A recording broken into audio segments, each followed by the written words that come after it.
guards, there's a lot of moving parts. And when I started learning jiu-jitsu, basically the seminar I'm teaching right now is what I wish I would have been taught like when I was a white belt, essentially. Because here's the way that I learned it was basically like try to learn as many different techniques as I could, as many different guard passes. So I was like, okay, I gotta learn the Toriando, and I gotta learn the leg drag, and the long step, and I gotta learn the body lock pass, and I gotta learn all these different ones. And then I have to learn a bunch of passes for each different guard I'm in. He has spider guard. What are the spider guard passes? And I'm trying to go through my like Rolodex in my head as I'm rolling. Doesn't work like, well, you can have some success like that.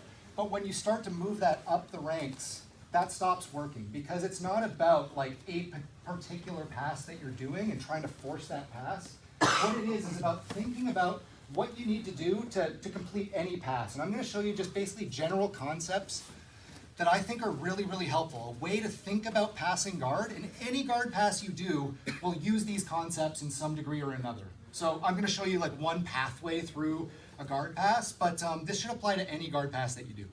Okay, so you want to help me? Okay. So he's on his, let's say he's on his back. And I also want to sort of set the stage. Where are we? I really draw a big distinction between opening the closed guard and then passing open guard. I see those as two different phases. So if I'm in the closed guard, I got to open it. And 99% of the time, that's done by standing. We're not going to work on this today, but I want you to know that if you're in the closed guard, don't think about passing right now. Just open the closed guard, and then you're in a passing position, okay? So like, I open the closed guard, now I'm in a passing position where I'm gonna pass his legs. Okay. So it can be really complicated when he's taking grips and putting frames and stuff on me, but I want you to think about it in this way. Rather than a technique that you're gonna do, oh man, I'm gonna do the knee cut. I want you to think about winning little battles and climbing your way up his body and eventually occupying the space next to his hip and eventually controlling the head.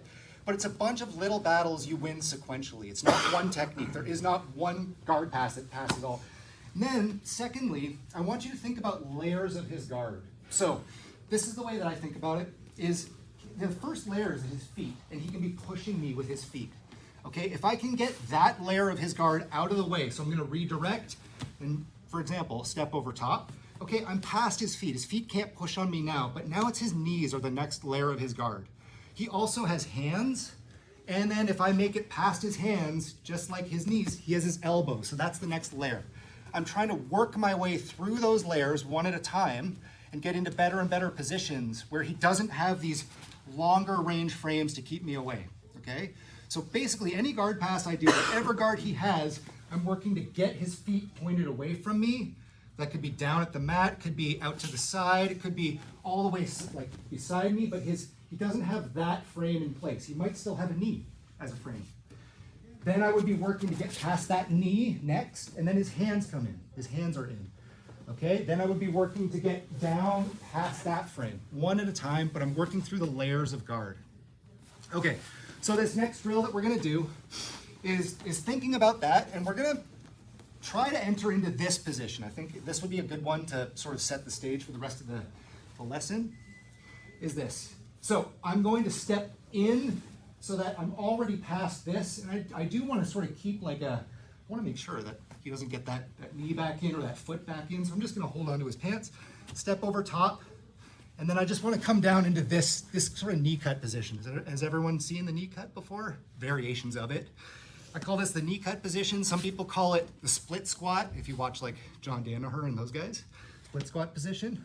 And it's very similar to this headquarters position where, again, I'm sort of like sitting on his shin and past his foot frames, but then I'm just gonna tilt him down. I'm into this position, okay? Things to think about when you're in this position. So this is where we wanna get to. We wanna kind of get comfortable in this position, but where we're past one layer of his guard so far.